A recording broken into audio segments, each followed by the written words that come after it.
ನಮಸ್ಕಾರ ಯುವಕ ಮಂದಿಗೆ ಇವತ್ತು ಸ್ಪೆಷಲ್ ಡೇ ಐತ್ರಿ ನನಗೆ. ಯಾಕಂದ್ರೆ ಇವತ್ತು ನನ್ನ ಬರ್ಡೇ ಐತಿ. ಈ ವರ್ಷಿನ ಬರ್ಡೇ ಕೊಲ್ಲಾಪುರದಾಗ ಆಗೈತ್ರಿ. ಇವತ್ತು ಗಿಚ್ಚ ರೆಡಿ ಆಗ್ಬೇಕಂತ ಗಿಚ್ಚ ಅರವಿ ತಂದೇನ್ರಿ ಗೋಕಾಕದಿಂದ. ಫಸ್ಟ್ ಕ್ಲಾಸ್ ಪ್ಯಾಂಟ್ ಶರ್ಟ್ ಹಾಕೊಂಡ್ ಫುಲ್ ತ್ರಿವೇಡ್ ರೆಡಿ ಅದೇನ್ರಿ. ಪ್ಯಾಂಟ್ ಶರ್ಟ್ ಇದು ಹಾಕೊಂಡ ಫುಲ್ ತ್ರಿವೇಡ್ ಗಿಚ್ಚ ಪರ್ಫ್ಯೂಮ್ ಬಡ್ಕೊಂಡ್ರಿ. ಯಾಕಂದ್ರೆ ಮಸ್ತ್ ಸ್ಮೆಲ್ ಬರ್ಬೇಕಂತ. ನೀವು ಮನಸ್ಸಾಗ ಅನಾತಿರ್ಬೇಕು, ಇವ್ ಯಾಕೆ ಇಟ್ಟು ರೆಡಿ ಆಗತಾನು, ಕೊಲ್ಲಾಪುರ ಹೋಗ್ಯಾನ ಅನ್ನತಾನ, ಮತ್ತ ಯಾವ ಹುಡುಗಿ ಬೇಟಾಗಕ್ ಹೋಗತಾನ ಆಂಬಲ್ ಅಂತ. ನಾ ಅಂತೂ ಯಾವ ಹುಡುಗಿ ಬೇಟಾಗಕ್ ಹೊಂಟಿಲ್ರಿ. ಕರೆಂದ್ರ ನಾ ದೇವ್ರಿಗೆ ಹೋಗ್ತೀನಿ, ಅದಕ್ಕೆ ಇಟ್ಟು ರೆಡಿ ಆಗೇನಿ. ಮತ್ತೆ ಕಾಮೆಂಟ್ ಸೆಕ್ಷನ್ ದಾಗ ಹೇರಿ ಹೆಂಗ್ ಕಾಣತಾನಂತ.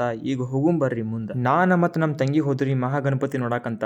ತೋರ್ಸಮರ್ರಿ ನಿಮಗ್ ಮಹಾಗಣಪತಿ ನಿಮಗ್ ಮುಂದೆ ತೋರಿಸ್ತೀನಿ. ಅನ್ಕಂಬಟ ಇದ್ ಲೈನ್ ನೋಡ್ರಿ ಎಷ್ಟು ದೊಡ್ಡದೈತಿ ಮಹಾಗಣಪತಿ ನೋಡ್ಬೇಕಂತ. ಇದ್ದ ನೋಡ್ರಿ ಮಹಾಗಣಪತಿ ಅಂದ್ರ ನಮ್ ಕೊಲ್ಲಾಪುರದಾಗ ಎಲ್ಲಕ್ಕಿಂತ ದೊಡ್ಡ ಗಣಪತಿ ಅಂದ್ರ ಇದರಿ. ನಮ್ ಮಹಾಗಣಪತಿ 21 ಫೀಟ್ ಉದ್ದ ಐತ್ರಿ. ಮತ್ತ ಅದಕ್ಕೆ ಚಂದ ಗಣಪತಿನೂ ಐತ್ರಿ. ಗಣಪತಿಗೆ ಡೆಕೋರೇಷನ್ ಎಲ್ಲಾ ಸಿಲ್ವರ್ ಲಿನ ಮಾಡಿರ್ತಾರ್ರಿ, ನೋಡ್ಬೋದು ನೀವ. ತಲಿಯಿಂದ ಹಿಡಿದ್ ಪೂರ್ತಿ ಕಾಲ್ ಮಠ ಪೂರ್ತಿ ಸಿಲ್ವರ್ ಇರದೈತ್ರಿ, ನೋಡ್ಬೋದು ನೀವ. ಗಣಪತಿ ದರ್ಶನ ತೊಂದು ನಾ ಬಂದ್ರಿ ನಮ್ಮ ಅಂಗಡಿಯಿಂದ ಒಂದ್ ಮನಿಗ್ ಹೋಗಿ ಮಕ್ಕೊಂಬಿಟ್ರಿ. ಮತ್ತ ಸಂಜೆಗ್ ಬರ್ಡೇ ಮಾಡಿದ್ರು ನಮ್ ತಮ್ಮ, ಅದು ಫ್ಯಾಮಿಲಿ ಮೆಂಬರ್ಸ್ ಎಲ್ಲಾರು ಕೂಡಿ ತಿರ್ವೇಡ್ ಮಜಾ ಆತ್ರಿ ನನಗ. ಮತ್ ನೀವು ಮಸ್ತ್ ವಿಶ್ ಮಾಡ್ರಿ, ಮತ್ತೆ ಹಂಗ ಮಾಡ್ಕೋತಿರ್ರಿ ಮುಂದು. ಇವತ್ತಿಗೆ ಇಟ್ಟರಿ ಶಿವನು ಮುಂದಿನ ಮಿನಿ ವ್ಲಾಗ್ ದಾಗ. ಅನ್ಕಮಟ ಬಾಯ್ ಬಾಯ್.